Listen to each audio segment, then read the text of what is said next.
ಪುಸ್ತಕನ ಓದಿ ಮುಚ್ಚಿಟ್ಟಂಗೆ ಸೇಫ್ ಆಗಿರುತ್ತೆ ನಮ್ಮ ಜೀವನ. ಆದರೆ ಎಷ್ಟೋ ವಿಷಯಗಳು ಹಾಗೆ ಉಳ್ಕೊಂಡ್ಬಿಟ್ಟಿರುತ್ತವೆ. ನಿಮ್ಮ ವಂಶ ನೋಡ್ತಿದ್ದಂಗೆ ಸರ್ವನಾಶ ಆಗೋಯ್ತು.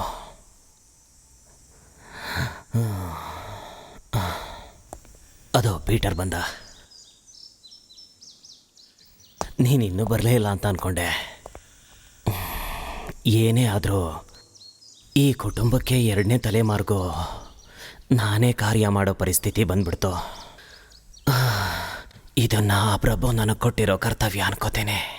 ಅಂದಂಗೆ ಪೀಟರ್, ಆ ಪ್ರಭು ನಿನಗೂ ಕೂಡ ಒಂದು ಕರ್ತವ್ಯ ಕೊಟ್ಟಿದ್ದಾನೆ.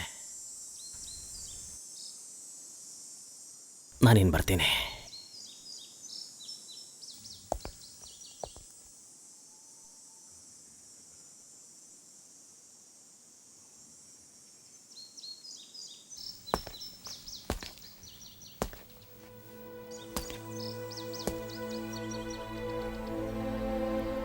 ನಿನ್ನನ್ನು ಹೇಗೆ ಸಮಾಧಾನ ಮಾಡಬೇಕು ನನಗೆ ಗೊತ್ತಾಗ್ತಾ ಇಲ್ಲ.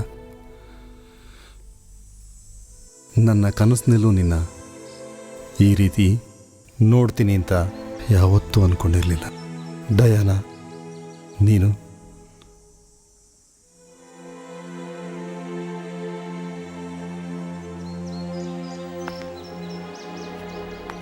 ಇನ್ಮೇಲೆ ನೀನು ಆ ಮನೆಗೆ ಯಾವತ್ತೂ ಹೋಗಬಾರ್ದು. ನೀನು ಆ ಮನೆ ಕಡೆ ಹೋಗೋದಷ್ಟು ಸಮಂಜಸ ಅಲ್ಲ. ಪಾಪಿಗಳಿರೋನೆಲ್ಲ ನರಕನೇ. ಡಯಾನ, ನಿನ್ನ ಮನಸ್ಸು ಸ್ಥಿಮಿತಕ್ಕೆ ಬರೋ ತನಕ ಬೇರೆ ಎಲ್ಲಾದರೂ ಇರು. ಅದೇ ನಿನ್ಗೊಳ್ಳೇದು. ನಾನಿಲ್ಲಿವರೆಗೂ ಇಷ್ಟು ಒಳ್ಳೆ ಮನುಷ್ಯನ ನೋಡೇ ಇಲ್ಲ. ನೀನೇನು ಭಯ ಪಡಬೇಡ ಪೀಟರ್. ಅಮ್ಮ ಎಡ್ವಿನ್ ಹೋಗಿದ್ದ ಜಾಗಕ್ಕೆ ನಾನು ಹೋಗಲ್ಲ. ಅವರನ್ನು ಹಚ್ಕೋಬೇಕು ಅನ್ನೋ ಆಸೆ ಕೂಡ ನನಗಿಲ್ಲ.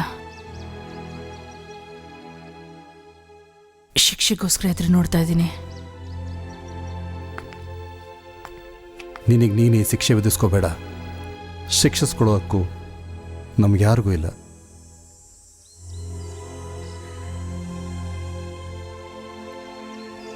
ವಿಧಿ ಬರಹನ ಯಾರು ತಪ್ಪಿಸ್ಕೊಳಕ್ಕಾಗಲ್ಲ. ಇಲ್ಲೇ ಇದ್ದು ನಾವು ಜಯಿಸ್ಬೇಕು ಅನ್ನೋದಷ್ಟೇ ನಿಜ. ಅವ್ರ ರಹಸ್ಯನ ಮುಚ್ಚಿಟ್ಟು ಅವ್ರ ಕಥೆನ ನೆನೆಸ್ಕೊಳ್ತಾ ನಾನಿಲ್ಲೇ ಇರ್ತೀನಿ.